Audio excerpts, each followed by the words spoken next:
하나님의 말씀 사무엘상 17장 41절에서 49절까지의 말씀 대독하겠습니다. 블레셋 사람이 방패든 사람을 앞세우고 다윗에게로 점점 가까이 나아가니라. 그 블레셋 사람이 둘러보다가 다윗을 보고 업신여기니 이는 그가 젊고 붉고 용모가 아름다움이라. 블레셋 사람이 다윗에게 이르되 내가 나를 개로 여기고 막대기를 가지고 내게 나아왔느냐 하고 그의 신들의 이름으로 다윗을 저주하고 그 블레셋 사람이 또 다윗에게 이르되 내게로 오라 내가 내 살을 공중의 새들과 들 짐승들에게 주리라 하는지라. 다윗이 블레셋 사람에게 이르되 너는 칼과 창과 단창으로 내게 나아오거니와 나는 만군의 여호와의 이름 곧 내가 모욕하는 이스라엘 군대의 하나님의 이름으로 내게 나아가노라. 오늘 여호와께서 너를 내 손에 넘기시리니 내가 너를 쳐서 내 목을 베고 블레셋 군대의 시체를 오늘 공중의 새와 땅의 들짐승에게 주어 온 땅으로 이스라엘의 하나님이 계신 줄 알게 하겠고 또 여호와의 구원하심이 칼과 창에 있지 아니함을 이 무리에게 알게 하리라. 전쟁은 여호와께 속한 것인즉 그가 너희를 우리 손에 넘기시리라. 블레셋 사람이 일어나 다윗에게로 마주 가까이 올 때에 다윗이 블레셋 사람을 향하여 빨리 달리며 손을 주머니에 넣어 돌을 가지고 물매로 던져 블레셋 사람의 이마를 치매 돌이 그의 이마에 박히니 땅에 엎드러지니라. 아멘. 다윗처럼 시리즈 오늘 두 번째 골리앗 앞에서라는 말씀 가지고 함께 은혜 나누겠습니다. 다윗이 2세 몇 번째 아들입니까? 8번째 막내입니다. 지난주에 우리가 살펴봤듯이 하나님은 첫 번째 아들이 아닌 가장 보잘것없는 막내를 불러서 왕으로 세우시는 역전의 명수 우리 하나님에 대해서 살펴봤습니다. 충분히 그때 이미 왕이 될 만한 조건을 다 갖춘 첫째 아들 엘리압도 아니고 둘째 아들 아비나답도 아니고 셋째 아들 삼마도 아닌 넷째, 다섯째, 여섯째를 지나 8번째 아들인 이 가장 부족한 막내를 불러서 이스라엘 왕으로 삼겠다고 하신 것은 도대체 무슨 이유일까? 하나님은 가장 연약한 사람을 불러 가장 강하다고 하는 사람을 부끄럽게 하는, 또 아무리 연약한 사람이라도 하나님 손에 붙들려지면 불가능한 일이 없다라는 것을 다윗을 통해서 보여주시기 위함입니다. 이미 우리는 살면서 강한 사람이 잘 되는 것은 수도 없이 보았기 때문에 하나님은 그러한 방법에 큰 매력이 없습니다.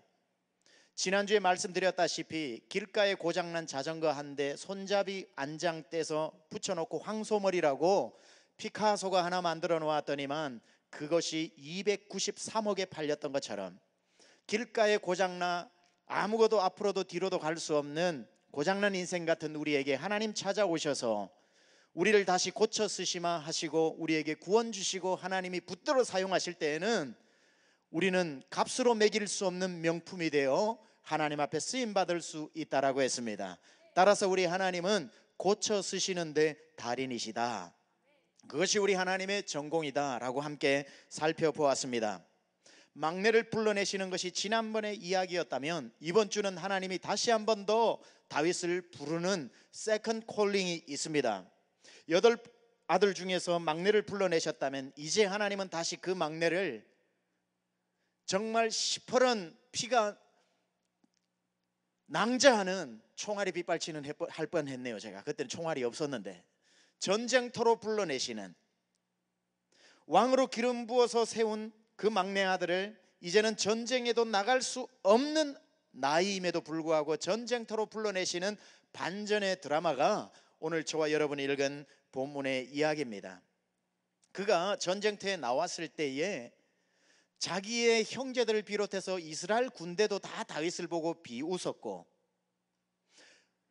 전쟁을 해야 되는 블레셋의 골리앗을 비롯한 블레셋 군대들도 다 그를 비웃었던, 누가 봐도 초라하기 그지없는 한 사람이 다윗이었고, 본문 42절에 보면은 그렇게 전쟁터에 나온 다윗을 블레셋 군대 골리앗이 이렇게 조롱하고 있습니다.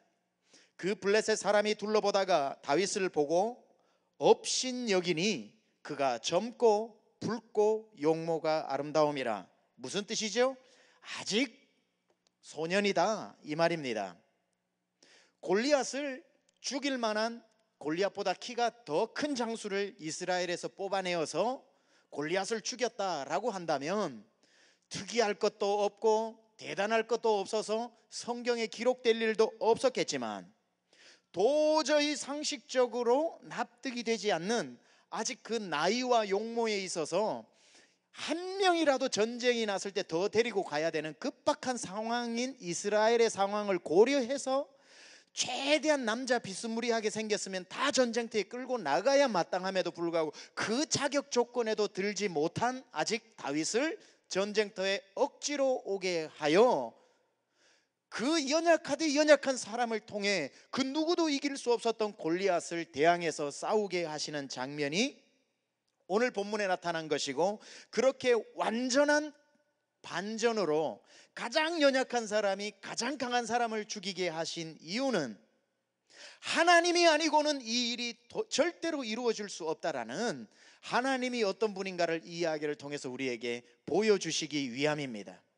엘리압, 아비나답, 삼마는 전쟁에 나갈 자격을 갖추었지만 나이도 안 되고 신체 조건도 안 되었던, 국가에서도 아직 부르지 않았던 이 한 사람, 그 한 사람이 전쟁터로 나아가서, 그것도 칼을 차고 간 것도 창을 들고 나간 것도 아니라 뭘 들고 가죠? 도시락을 들고, 방위도 아닌데 도시락 들고 전쟁에 나가서 역사상 가장 위대한 전쟁을 치루었던 말도 안 되는 코미디가 다윗과 골리앗의 전쟁의 이야기입니다. 적군의 장수인 이 골리앗이 키가 어느 정도 될 것 같아요? 요즘으로 환산하자면 290 정도 된다고 합니다. 190도 안 되는데 우리는 290인 이 장수, 이 골리앗 장군을 칼과 창이 아닌 시냇가에 굴러다니는 조약돌을 가지고 이겼다라고 하는 것은 하나님이 어떠한 분이신가를 우리에게 가르쳐 주시기 위함이라는 겁니다. 자, 골리앗과 다윗을 한번 비교해 볼까요? 골리앗은 거인입니다. 다윗은 소년입니다. 골리앗은 갑옷을 입었습니다. 다윗은 양치기 옷을 그대로 입고 있습니다. 골리앗은 칼을 들었습니다. 다윗은 도시락을 들었습니다. 골리앗은 창을 들었습니다. 다윗은 물맷돌을 들었습니다.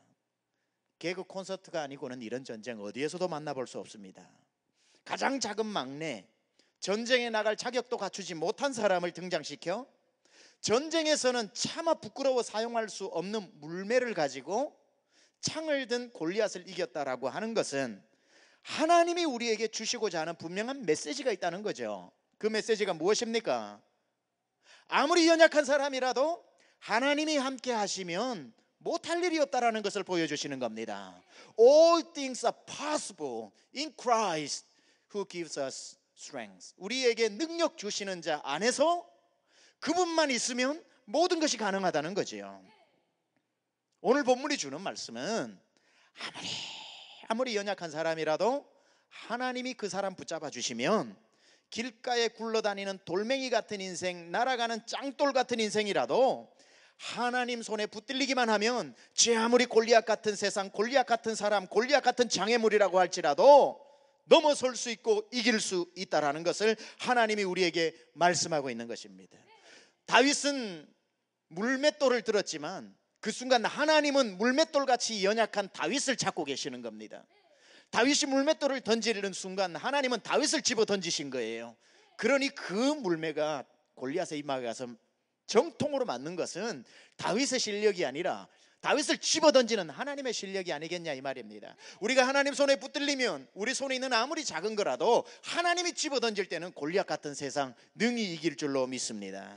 따라서 오늘 이 이야기는 다윗의 무용담의 이야기가 아니라 살아계신 하나님이 연약한 다윗을 어떻게 붙들고 사용하시는가에 대한 하나님의 이야기입니다. 오늘 이야기는 창을 든 사람과 창을 붙잡은 사람과 하나님을 붙잡은 사람 중에 누가 더 세냐, 이걸 보여주는 이야기입니다. 여러분에게 질문합니다. 여러분, 창이 강합니까? 하나님의 이름이 강합니까? 다시 한번 질문합니다. 여러분, 창이 강합니까? 하나님의 이름이 강합니까? 그래요? 정말입니까? 그럼 여러분, 문제가 닥쳐올 때에 창을 의지합니까? 하나님을 의지합니까? 솔직히 말씀하세요. 솔직히. 예, 할렐루야. 예. 우리는요 하나님이라고 얘기를 하는데 실제적인 문제가 딱 닥치면은 창에 숫자가 몇 개인지, 뱅크에는 돈이 얼마나 들었는지, 이 순간에 돈을 구워줄 사람의 대상자가 몇 명이나 되는지 창의 숫자를 의지하는 것이 우리의 대부분의 삶입니다. 왜냐하면 세상은 창의 논리가 지배적이기 때문에 긴 창을 든 사람이 성공한 사람이고 단창의 숫자가 많은 사람이 부자라고 생각하기 때문에 이런 창의 논리가 엄연히 통하는 세상에 짱돌 하나 들고 나가겠다라고 하는 조약돌 같은 조약돌만 지고 하나님의 이름밖에 의지할 데가 없어서 하나님의 이름을 가지고 살아간다는 것은 결코 말처럼 쉬운 일은 아닙니다. UCLA의 교수로 있는 제라드 다이아몬드라고 하는 유명한 의대 교수이면서 지리생물학자인 제라드 다이아몬드가 쓴 아주 유명한 책이 한 권 있습니다. 총균쇠라고 해서 번역되어서 서울대학교 학생들이 가장 많이 사서 읽는 책이라고 하죠. 총, guns, 균, germs, 쇠, steel, 이 세 가지 총과 균, 쇠, 이분이 전 세계의 지리를 다 연구하면서 독특하게 전 세계의 패권 헤게모니를 잡는 나라들이 보니까 우리 한국과 같이 위도 38도 중심으로 전 세계에 흩어져 있는 것을 발견하고, 그런 동일한 조건 가운데서도 패권을 쥐게 된 나라의 특징이 뭐냐 보니까 그 나라들 중에 총을 가장 먼저 손에 쥔 나라들이 한 시대를 풍요하는 헤게모니를 쥐고 살아갔더라 라고 하면서 이 세상의 전체적인 역사는 누구의 손에 총이 쥐어져 있는가에 따라서 그 역사의 판도가 바뀌었다 라고 하면서 꽤 두꺼운 책인데 흥미진진하게 학자답게 풀어나가고 있습니다. 그 총으로 대변되어지는 것을 오늘 골리앗이 들고 있는 창이라고 말을 해도 큰 무리는 없을 겁니다. 이 세상은 어떤 세상인가? 누구의 손에 골리앗과 같이 골리앗 손에 들려진 창처럼 창을 가지고 있는가? 누구의 창이 더 긴가? 누구의 어깨에 더 많은 단창이 꽂혀 있는가? 누구의 허리에 춤에 있는 칼이 더 날카로운가에 따라서 그 사람을 우리는 성공한 사람이라고 이야기하고, 그런 사람을 이기려면 우리도 더 큰 창을 만들어야 된다고 생각을 하지, 크리스찬들이 그 어느 누구도 그 골리앗과 같은 창을 이기기 위해서 필요한 것은 하나님의 이름이라고 생각하는 사람이 없더라 이 말입니다. 따라서 크리스찬들조차도 이런 세상의 총균 쇠가 모든 권력을 쥐고 있는 이 시대에 하나님의 이름을 쫓아가기보다 내 손에 총이 몇 자루 있느냐, 창이 몇 자루 있느냐를 찾아가는 그러한 삶을 보게 되는데, 여기에 한 사람, 창의 원리가 세상을 지배하는 그 나라에 하나님의 이름 하나 가지고 이겨보겠다고 나선 사람이 있는데 그 사람이 누구냐면 다윗이다 이 말입니다. 창을 들어야 이길 수 있는 엘라 골짜기에 피가 낭자하는 전쟁터에 창이 더 긴 창이 없어서 다 이스라엘 군대들이 숨어 있는 그때에 벌떡 일어나서 창이 웬 말이냐, 하나님의 이름이 있지 않냐 하고 하나님의 이름 하나 들고 그 전쟁터 앞으로 뚜벅뚜벅 걸어나가는 창의 세상을 정면으로 도전하는 짱돌 인생이 있었으니 다윗이었다 이 말입니다. 우리의 모습이 이런 모습입니다. 창의 원리가 지배하고 있는 세상에 우리는 오늘도 하나님의 이름 하나 가지고 나가야 되는 그런 삶으로 우리는 살아야 합니다. 그런데 주머니 안에 물맷돌 몇 개 넣고 골리앗 앞에 걸어가고 있는 저 다윗이 얼마나 그 외침이 당당한지 한번 들어봅시다. 듣다 보면 누가 창을 든 사람인지 누가 돌멩이를 든 사람인지 구분이 안 될 정도로 다윗의 이 엄청난 외침이 17장 45절입니다. 다윗이 블레셋 사람에게 이르되, 같이 읽습니다. 너는 칼과 창과 단창으로 내게 오거니와 나는 만군의 여호와의 이름 곧 내가 모욕하는 이스라엘 군대의 하나님의 이름으로 내게 나가노라. 와, 눈 감고 들으면은 누가 키가 더 큰지 누가 키가 작은지도 모르겠고 누가 더 긴 창을 가졌는지도 모를 정도로 아무것도 없는 다윗은 그 하나님의 이름 하나 가지고 큰 소리를 팡팡 치고 있는 이 모습, 얼마나 멋진 모습입니까? 다윗이 아무것도 없는데도 이렇게 당당한데, 그럼 골리앗은 더 당당할까요? 키도 훨씬 크고. 그런데 제가 지난주에 성경을 계속 묵상하면서 보면서 골리앗에 대해서 지금까지 제가 들어보지 못한 한 가지를 발견한 게 있습니다. 골리앗이 2m 90 거인인데도 상당히 겁이 많은 사람이라는 것을 알게 되었습니다. 전쟁에 나가는 다윗은 양치기 옷을 입고 아무런 무장하지 않았는데도 당당한데, 골리앗은 그 다윗 하나 못 이기겠습니까? 갑옷 다 던져버리고 씨름해가지고 해도 골리앗이 이길 텐데, 저는 골리앗이 다윗이라는 소년을 대항해서 나오는데 입었던 옷과 무기를 보면서 이 사람 겁 많은 사람이구나, 이걸 알게 되었습니다. 다윗이 지금 뭐라 그럽니까? 오는 골리앗을 보고 이렇게 말합니다. 골리앗, 너는 칼과 창과 단창으로 나오거니와. 아니, 빈손으로 가고 있는 다윗 앞에 골리앗이 얼마나 허우대는 멀쩡한데 겁이 많았냐면, 그 소년 하나 죽이기 위해서 긴 창을 들어야 하고 날카로운 칼을 차야 하고 여기에는 수많은 단창을 꽂아서 나가니 얼마나 그 마음에 보이지 않는 두려움이 있었겠습니까? 그거면 제가 성경 해석을 이렇게 하지 않죠. 17장 초반에 보면은 골리앗의 완전 무장을 이렇게 설명합니다. 무기는 창이요, 칼이요, 단창인데 머리에는 노투구를 썼고 몸에는 어린 갑옷을 입었고 다리에는 녹각반을 달았고 전신무장을 했습니다. 그것뿐 아니에요. 그 앞에는 사람을 두어 방패로 막게 하였더라. 보디가드까지 두고 소년 하나 이기려고. 이걸 보면서 허우대가 멀쩡하고 골리앗 같은 세상 다 가진 것 같아도 그 사람은 심히 두려워하고 떨고 있는 연약한 사람에 불과하다는 겁니다. 우리가 두려워할 것이 아니라는 거죠. 저는 이 골리앗의 모습을 오늘날 하나님 없이 살아가고 있는 사람들의 모습으로 생각해 보았습니다. 오늘날 사람들 다 가진 것 같지만 그곳에 행복이 없고 만족이 없고 늘 불안한 거예요. 큰 집을 사면 좋을 것 같은데 페이먼 생각에 두려워 떨고, 뭐 세상의 것을 다 가진 것 같아도 두려운 겁니다. 늘 두려운 거예요. 내 손에 창을 쥐고 있는데도 왜 두렵는가? 이렇게 살지만 더 긴 창을 누가 또 만들어가 나 찌르면 어떡하지? 내가 칼을 차고 있어도 나보다 더 날렵한 칼을 누가 가져와서 날 죽이면 어떡하지? 세상은 칼을 차고 창을 들고 갑옷을 입고도 여전히 두려워하고 있는 게 오늘날 현대인들입니다.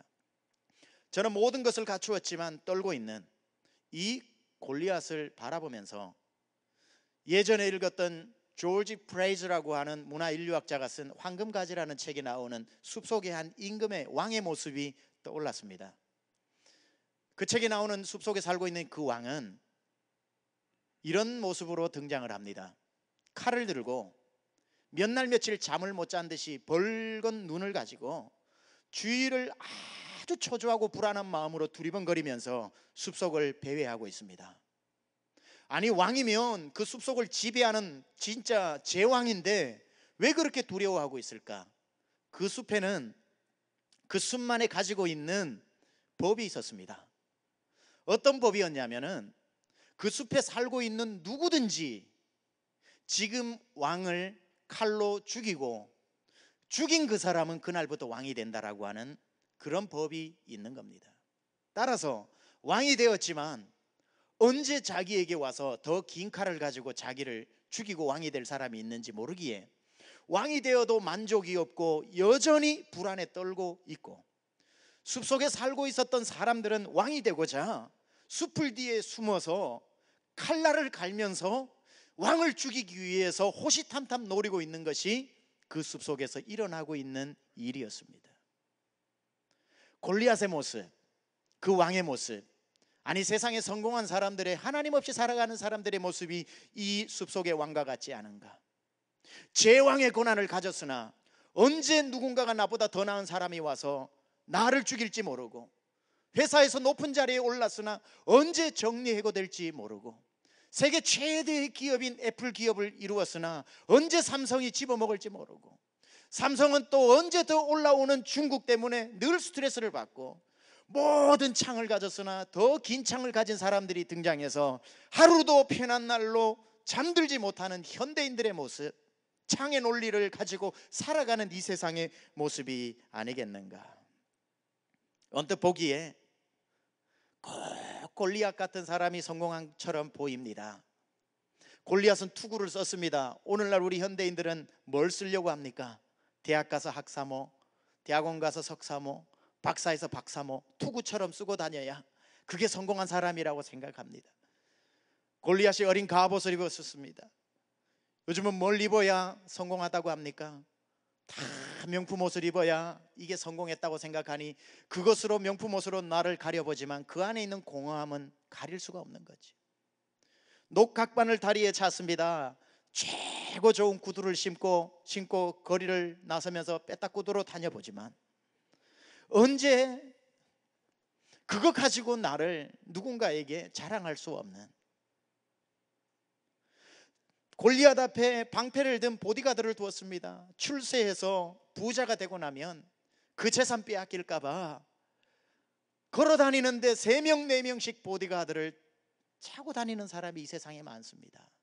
그런 사람이 학사모를 쓰고 명품 옷을 입고 명품 신발을 신고 보디가드를 가지고 다니는 골리앗과 같은 그 사람이 행복이 있냐 이 말이에요.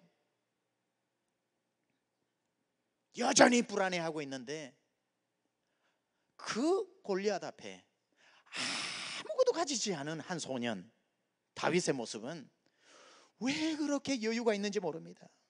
정말 아무것도 없는데, 이런 표현 써서 죄송합니다. 쥐뿔도 없는데 무척이나 담대하다 이 말입니다. 여유로워요. 편안한 모습으로 묘사되어져 있습니다. 이게 뭘 말하는 걸까요? 하나님을 모신 사람은 가진 것이 없어도 담대할 수 있고, 하나님이 함께 하시는 사람은 적게 가진 듯 하나 그 마음은 누구도 따라올 수 없는 부유함이 있다는 겁니다. 예수 그리스도를 모신 마음, 가지는 것 내가 다 가지지 못해도 주님 모신 이 마음은 세상 그 무엇과도 바꾸고 싶지 않은 절대적인 행복이 있는 사람이 저와 여러분 예수 믿는 사람의 모습이라는 겁니다. 하나님은 오늘 다윗을 등장시킴으로 골리앗의 원리가 논리가 통하는 이 세상 앞에 그리스도인들은 마땅히 그것과 똑같이 살려고 노력하지 않고 전혀 다른 방법, 만군의 여호와의 이름을 붙잡고 나아가서 세상이라는 곳에 돌을 던져 하나님의 이름을 붙잡고 살아가는 사람이 얼마나 위대한가를 보여주라고 말씀하고 있습니다. 창을 가져야 승리하는 세상에 하나님을 붙잡고도 승리할 수 있다는 것을 보여주라는 것이지요. 다윗은 골리앗 같은 창이 없었지만 골리앗을 보고도 전혀 두려워하지 않았던 이유가 있습니다. 다윗은 이 한 가지를 알았습니다. 47절에 그가 이렇게 고백하고 있습니다. 같이 한번 읽습니다. 시작. 또 여호와의 구원하심이 칼과 창에 있지 아니함을 이 무리에게 알게 하리라. 전쟁은 여호와께 속한 것인지 그가 너희를 우리 손에서 넘기시리라. 다윗은 아무것도 가진 게 없는데 한 가지 알았습니다. 어떻게 이 한 가지를 알았을까? 제일 좋은 걸 알았어요. 뭘 알았냐면 전쟁은 하나님께 속해 있기 때문에 창을 가져야 이기는 게 아니라 하나님께 잘 보여야 이긴다는 것을 알았던 겁니다. 전쟁에서 누가 이겼는지 손들어주는 분이 하나님이시라는 거죠. 권투 15라운드를 하고 몇 번 다운을 해도 15라운드까지 지키고 나면 마지막 링 위에 파김치가 된 두 선수가 있지만 누가 이기는가? 다운을 몇 번 당했느냐가 아니라 가운데 있는 심판이 손들어주는 쪽이 이기는 것처럼 결국은 나중에 이 인생 누구는 갑옷 입고 누구는 정말 출세하여 하나님 없이 성공한 듯 보이고 나는 그러한 근처도 못 가봐서 실패한 인생이라고 할지라도 나중에 손들어주는 심판자는 누구냐면 하나님이시라는 거예요. 실패자처럼 있는 그 마지막 인생의 링 위에서 내 손을 번쩍 들어주시는 분, 하나님을 붙잡고 살아가는 사람의 손을, 왜? 이쪽은 하나님 손을 놓았고 이쪽은 하나님 손을 붙잡았으니 하나님이 붙잡은 손을 올려주실 것 아니겠냐 이 말입니다. 하나님의 이름, 우리를 승리케 하시는 하나님의 이름, 다른 것 다 놓아도 그 손만큼은 놓지 않기를 주님의 이름으로 축원합니다. 전쟁은 칼 든 사람이 이기는 것이 아니라 하나님을 의지하는 사람이 이기게 되어 있기 때문입니다. 따라서 여러분 인생이라고 하는 골리앗을 만나고 전쟁 앞에서 어떻게 하면 이길까 어떻게 하면 이길까 생각하지 말고 하나님을 의지하고 하나님께 잘 보여야 합니다. 하나님 없이 성공한 사람을 부러워하지 마십시오. 그들은 다 가진 것 같으나 하나님을 안 가졌으니 결국에는 아무것도 없는 이요.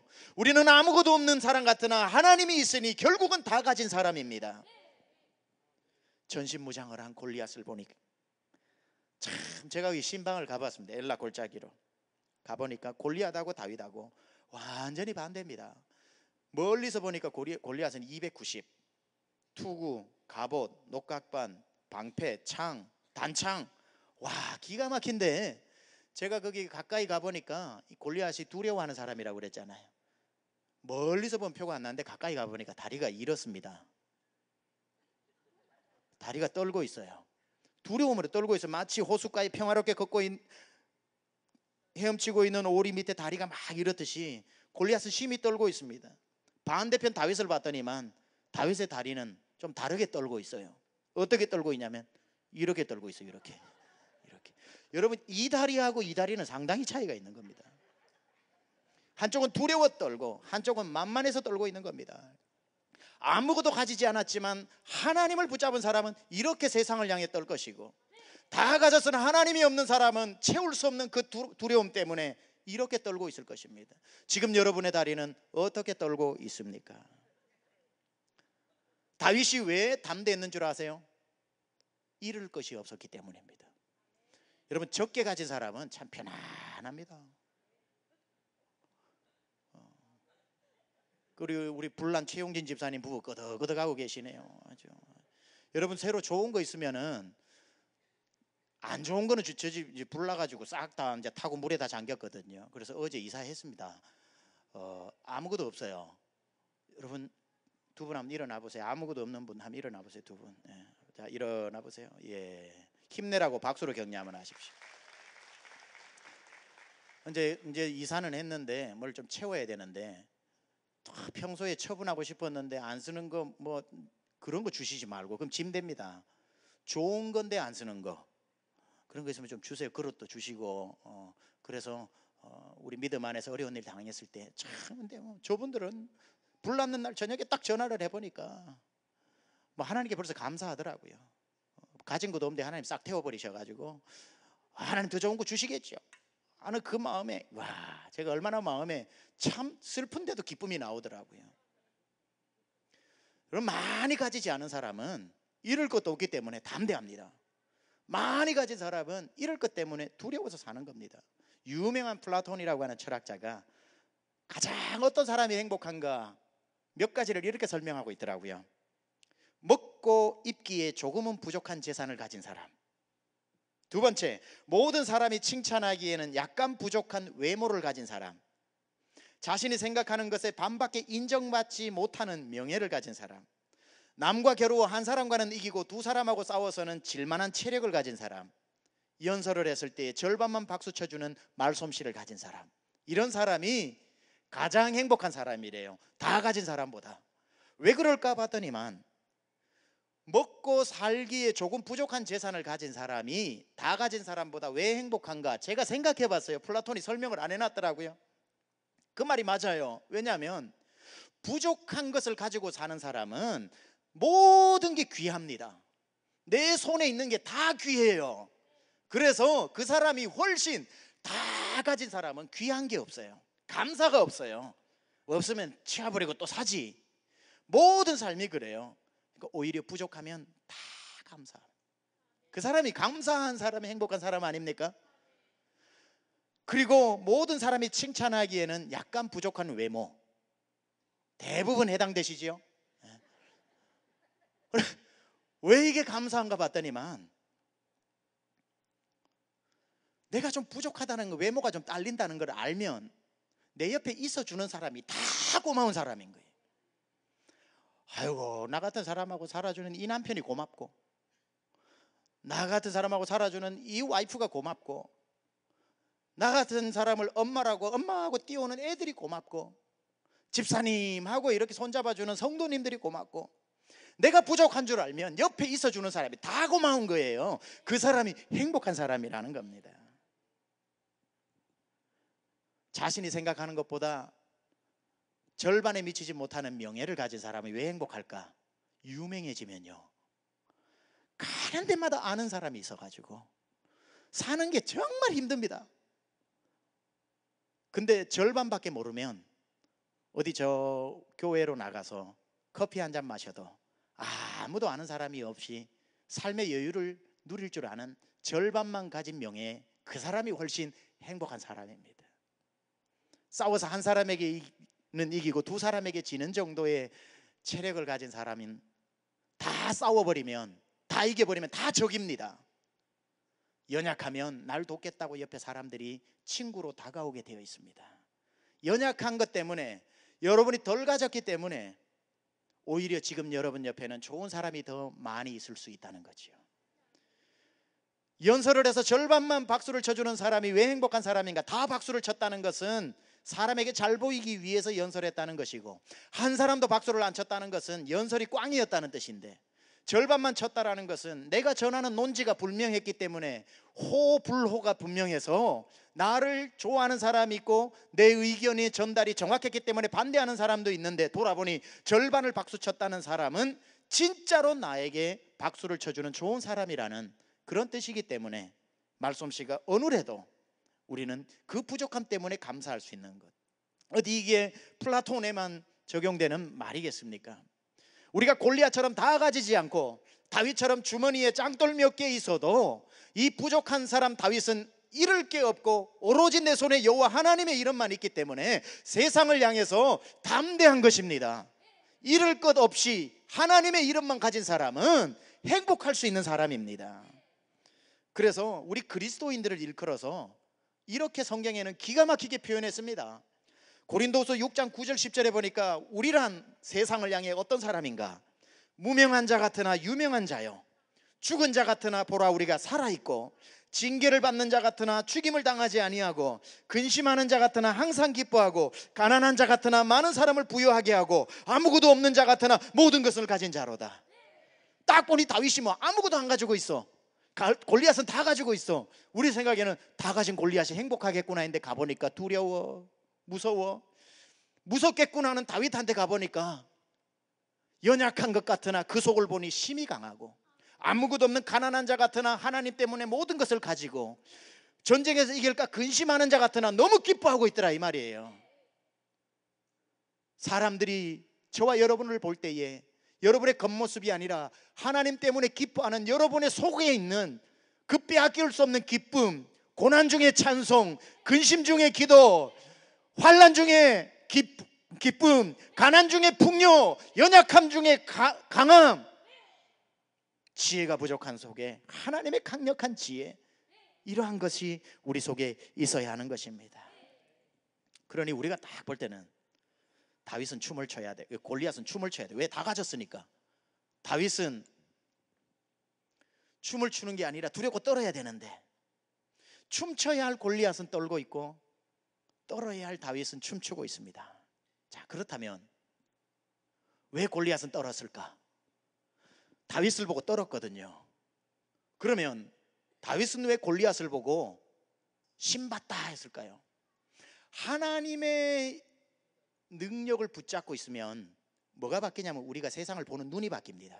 하나님이 없으면은 실패하면 실패했다, 끝났으면 다 끝났다, 화나면 화내고, 보이는 대로 하는 게 우리인데, 하나님의 능력을 힘입으면 보이는 것은 보이는 것으로 말미암지 않고 그 안에 있는 하나님이 보여주시는 게 보이는 거예요.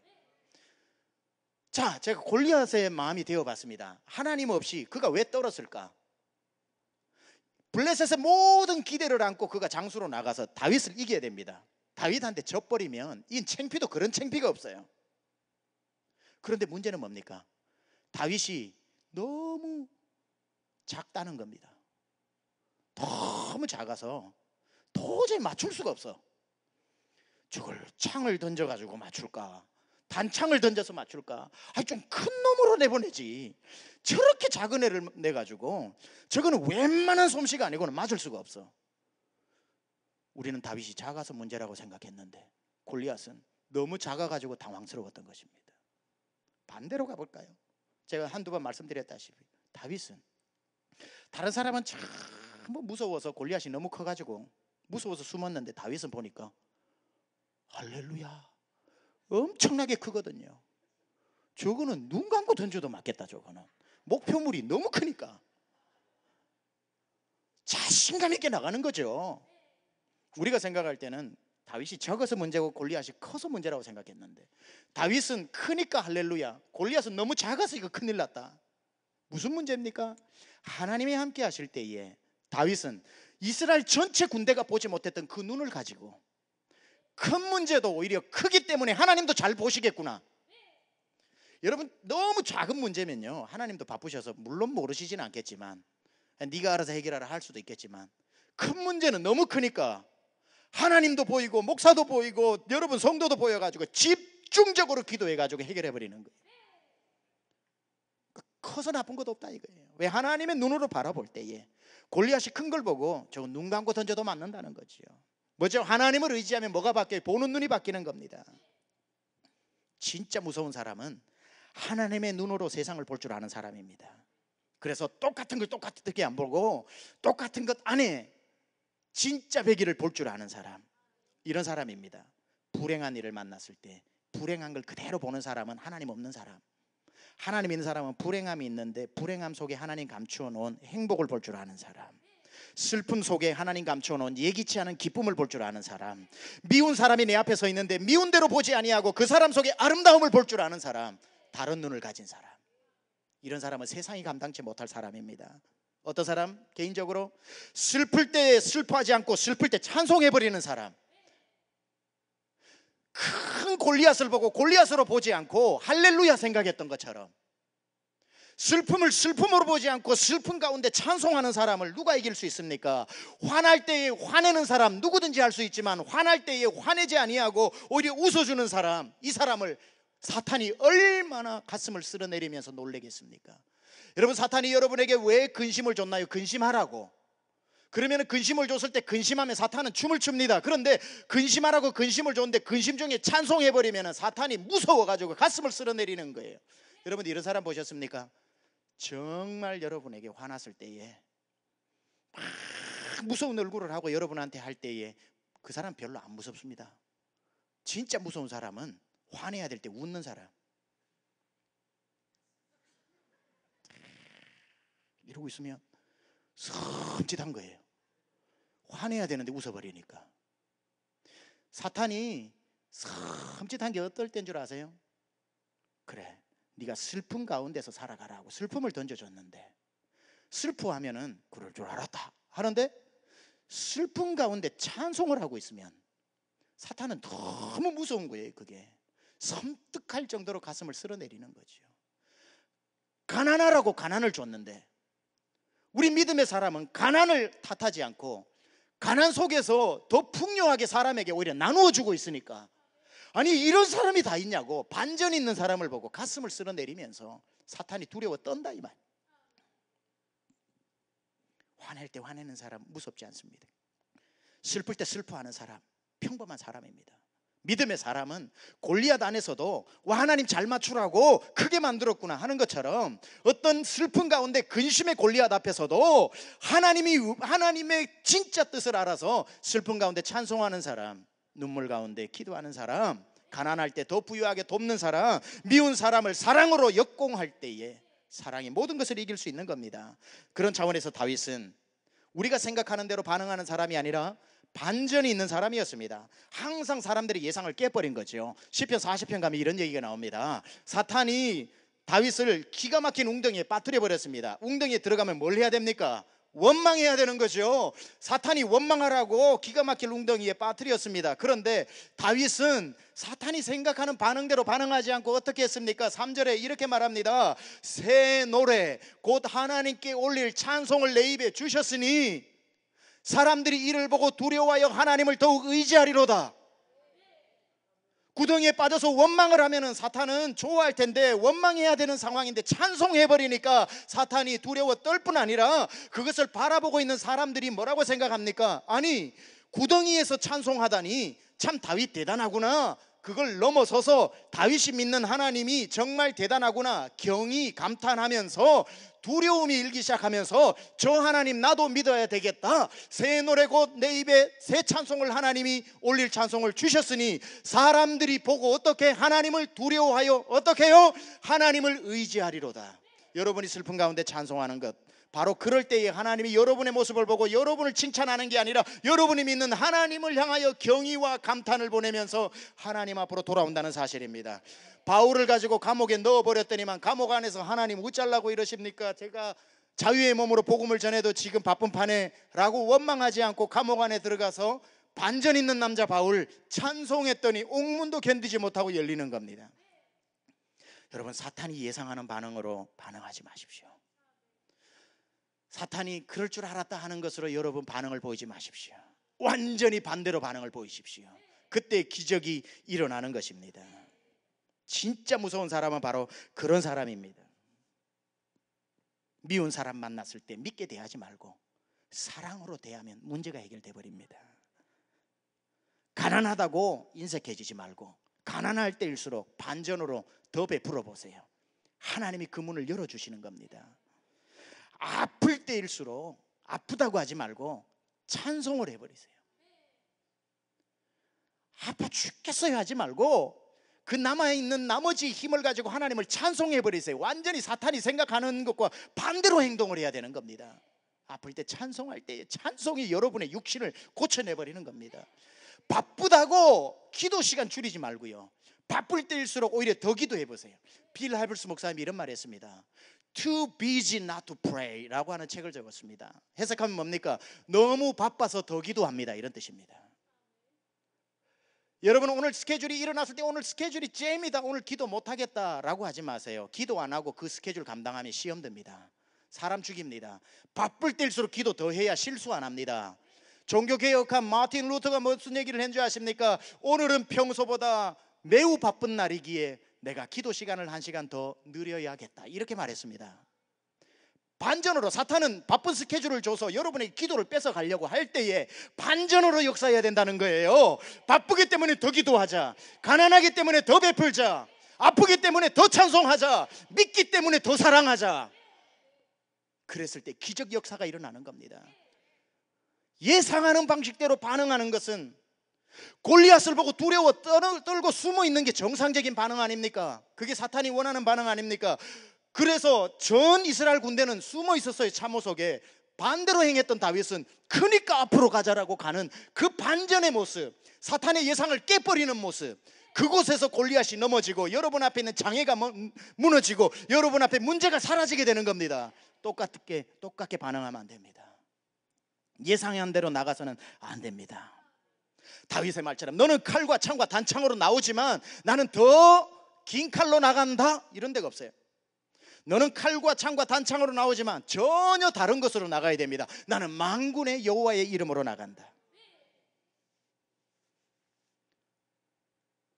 마무리합니다, 말씀을. 지금까지 여러분의 문제가 힘들다고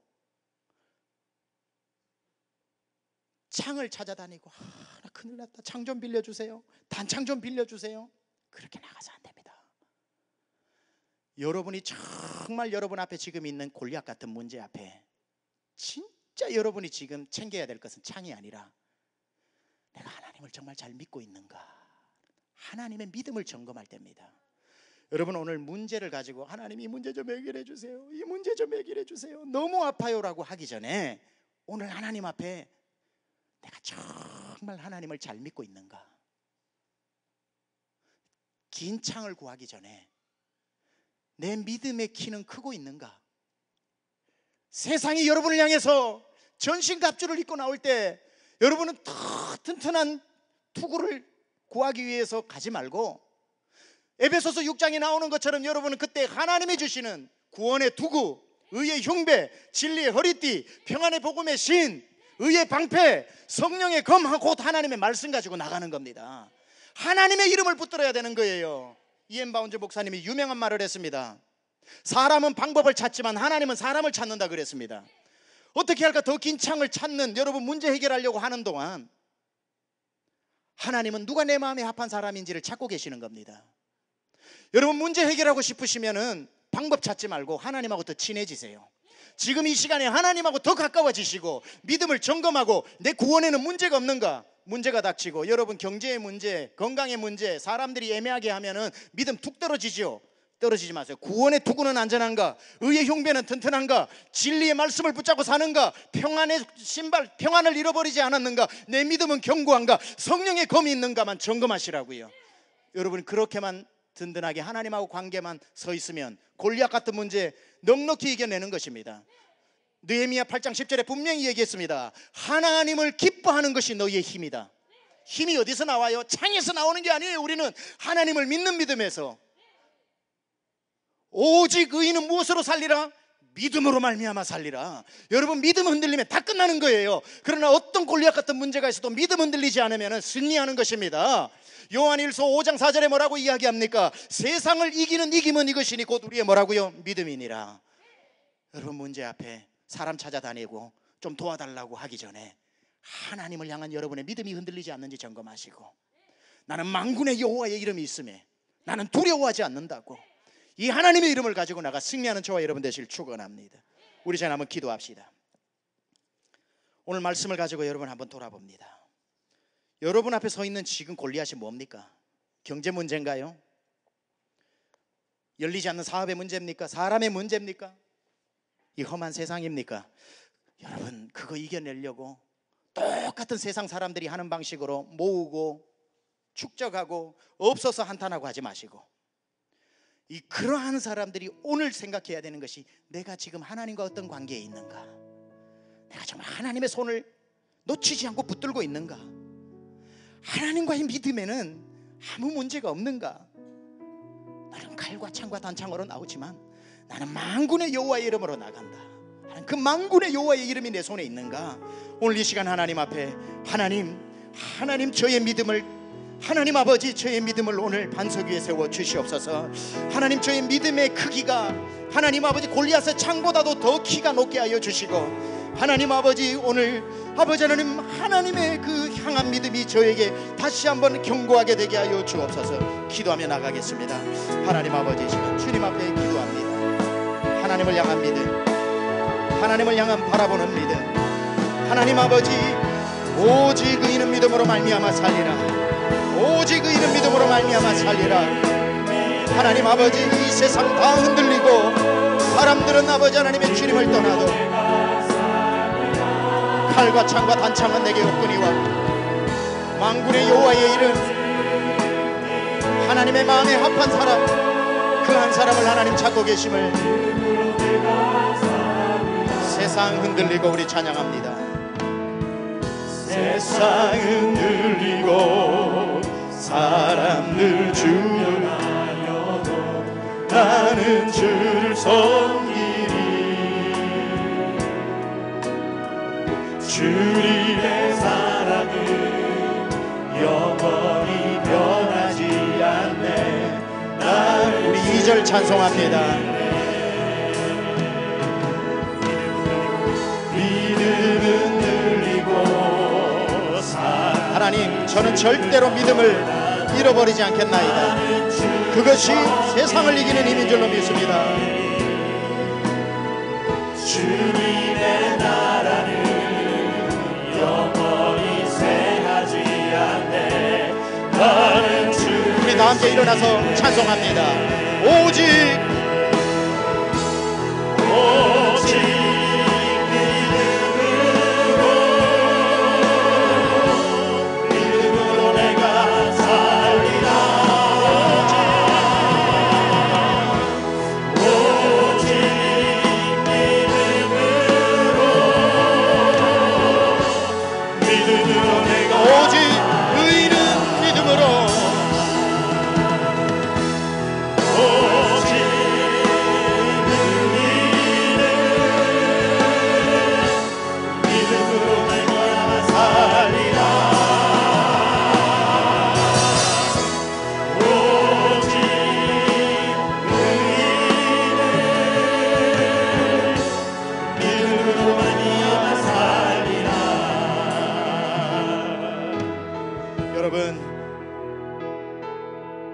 믿음입니다.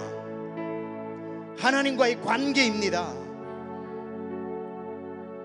여러분 통장에 얼마가 있는 게 아닙니다. 여러분 손에 하나님이 계시냐는 것입니다. 창을 들었느냐, 하나님을 손에 쥐었느냐가 전쟁의 승패를 가늠합니다. 믿음은 흔들리지 않고 오직 의인은 믿음으로 말미암아 살리라. 세상을 이기는 이김은 이것이니 너희의 믿음이니라. 믿음 가지고 승리해야 합니다. 하나님 아버지,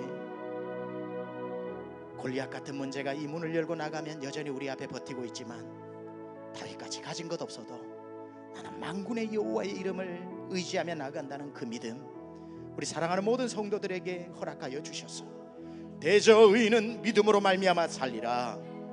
여호와를 의지하고 기뻐하는 것이 너희의 힘이니라.